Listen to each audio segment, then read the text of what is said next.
Welcome back to another episode of Paranormal History. In the last episode, we talked about the history of the Uarrens and their influence on the paranormal research world. We touched on most of the Uarrens' most popular cases with the exception of one. With the current release of the film The Conjuring 2, we wanted to single out one of the more controversial cases covered by the Uarrens. In this episode of Paranormal History, we will talk about the Enfield Haunting. Now, we will be making some references to the film, but for the most part, we'll be focusing on the facts of the actual haunting, because Hollywood could at times embellish. This story revolves around a family named the Hodgsons. The Hodgsons consisted of a mother, Peggy Hodgson, her two sons, Johnny and Billy, and her two daughters, Janet and Margaret. On the evening of August 30th, 1977, Janet Hodgson noticed the movement of her brother's bed by an unknown force. This activity soon escalated to include loud bangs along with furniture moving on its own. This became so frightening that the family began to sleep in the same room together. A neighbor by the name of Vic Nottingham investigated the house upon the request of the family. During his walk through the home, he experienced similar paranormal activity. In an interview, Vic stated, "I went in there and I couldn't make sense out of these noises. There was a knocking on the wall, in the bedroom, on the ceiling. I was beginning to get a bit frightened." One of the more controversial events surrounding this haunting is the levitation of Peggy's daughter, Janet. In the film The Conjuring 2, Janet is thrown from her bed and pinned to the ceiling. Although similar paranormal activity was reported by the Hodgson family, the scene in the film was greatly exaggerated.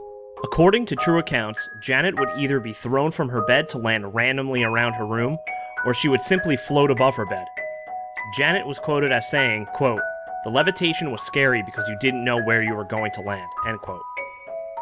To corroborate their story, two neighbors passing by outside saw Janet hovering above her bed. Janet was again quoted saying, quote, "The lady saw me spinning around and banging against the window. I thought I might actually break the window and go through it," end quote. A series of photos capturing one of Janet's events were made famous during the investigation of the haunting. When the photos were put together, some would say it simply looks like Janet jumping off of her bed.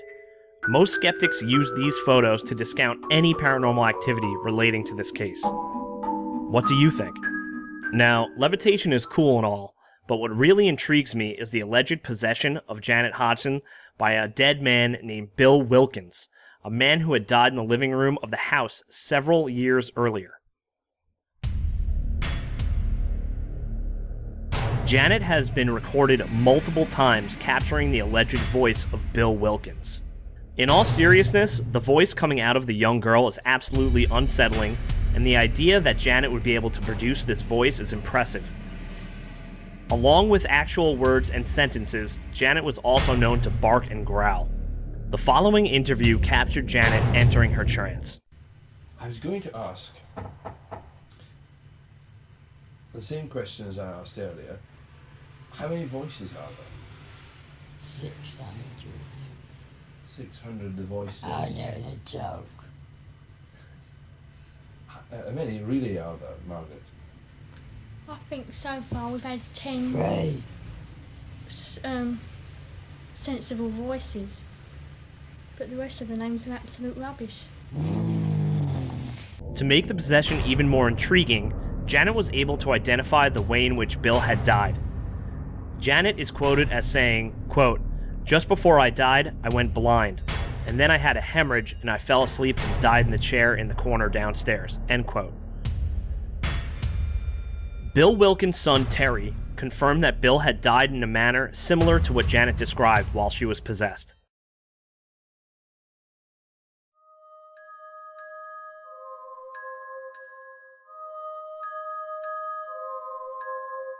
When it comes to the Uarrens' involvement in this case, the film portrays the Uarrens being a major part of the story. This is unfortunately not true.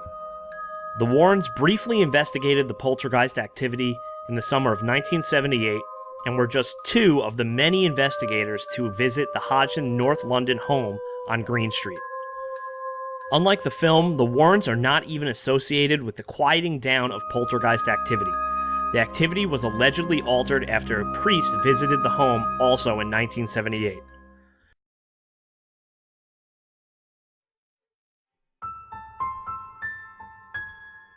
Although the case of the Enfield Haunting does not match with the movie perfectly, it still lives in infamy within the paranormal community. Now it's time for us to ask you, what do you think of the Enfield Haunting? Was this a true haunting or an elaborate hoax? Unfortunately, whatever you believe, we may never truly know the truth.